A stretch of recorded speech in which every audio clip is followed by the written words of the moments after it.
Oathbringer, Book 3 in the Stormlight Archive, the 10-book planned fantasy series of Brandon Sanderson. So the question here is, why is my first video on this series about Book 3? Well, I'm currently reading Book 3 and I wanted to share my thoughts about every part of the book with you. That's why we're starting with the third book. Of course, I want to warn you that this video will contain spoilers for The Way of Kings, Words of Radiance, and Edge Dancer, probably. So yeah, let's get into it. So I want to talk about Calden first. So Calden, after the events of Book 2, Calden goes to Hearthstone to reunite with his family. And those scenes are really satisfying in my opinion, because he faces Roshon, he meets with his family, they recognize him. It was such a wholesome and emotional moment. Before leaving, he warns the people of Hearthstone, and during that scene his mother is very proud of him, so that was really nice. And then later on, when Kaladin is seeking for the Parshandi, well, seeking for the Oathbringer, he sees this group of Parshandi, and he actually deliberately goes up to them and make them find him.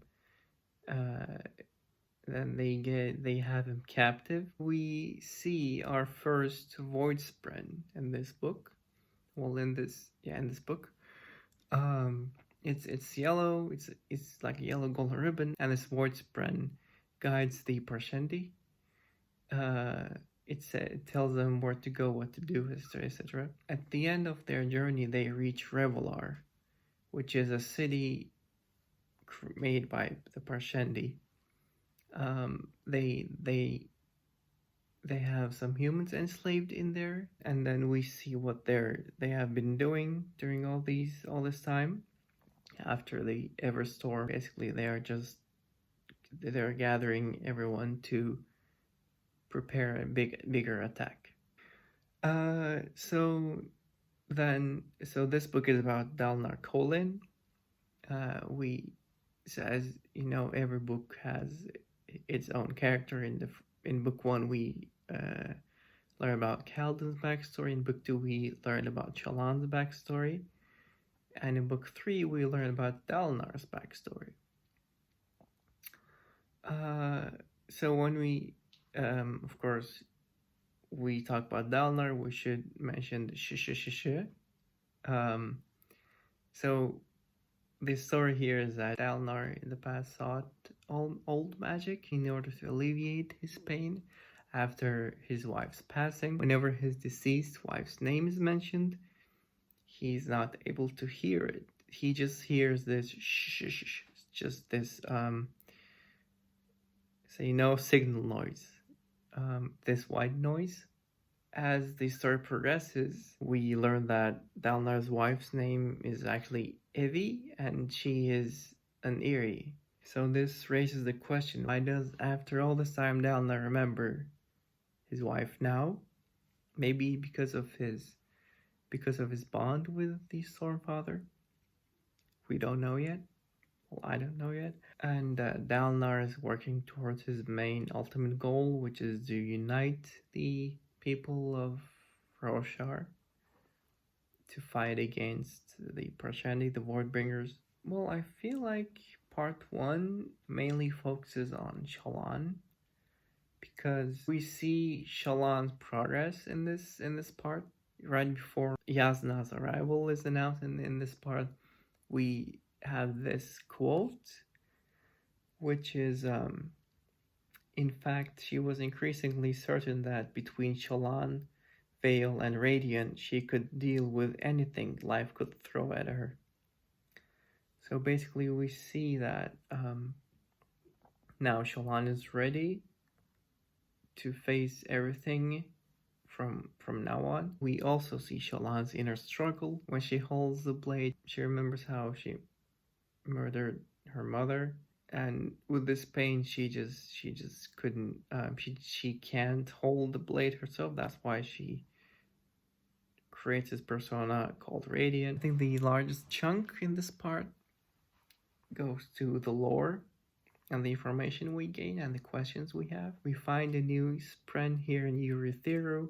It imitated Sadius' murder, which I thought Renarin just saw what Adolin did at the end of book 2, and he just wanted to imitate the same murder because he thought maybe if he created the diversion, Adolin would be safe. But that thought of mine was wrong, because we see that there is this spren that imitates the murders, the violence in the city, and we learn that the name of this spren is Re Sephir, the Midnight Mother. During the fight between the spren, her imitated smoke soldiers, Shalon, Adolin, Renarin, and Bridge 4, we see that this spren fears Shalon, and later on we learned that this spren was held captive before, and possibly the Radiant who captured her was the Lightweaver. From this, I want to go back to the word spren Kaladin discovers. So this, I asked this question: does every Radiant spren have their counter spren, which is a void spread? So in this aspect, we see the yellow ribbon type spren. It moves around. It moves around freely, and then a wind spren. So in this, Syl is an honor spren, but she's pulling pranks on everyone. She's really energetic, etc., etc. The yellow void spren that Kaladin saw has also similar qualities, and the spren, the Midnight Mother, discovered by Shalon, has similar qualities to Pattern. We haven't seen Pattern imitating anyone or any human action, but I think since Mother Nature imitated the patterns of people, so she's, with her imitations, there's a pattern.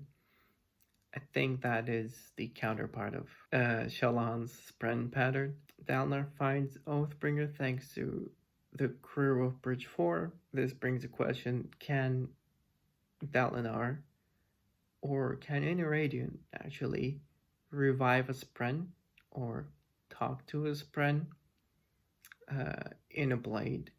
Also, Adolin tells Shalon that it was Kaladin whose shard blade Amram took, and so therefore Shalon learns that it was Kaladin who killed Helaran, her brother.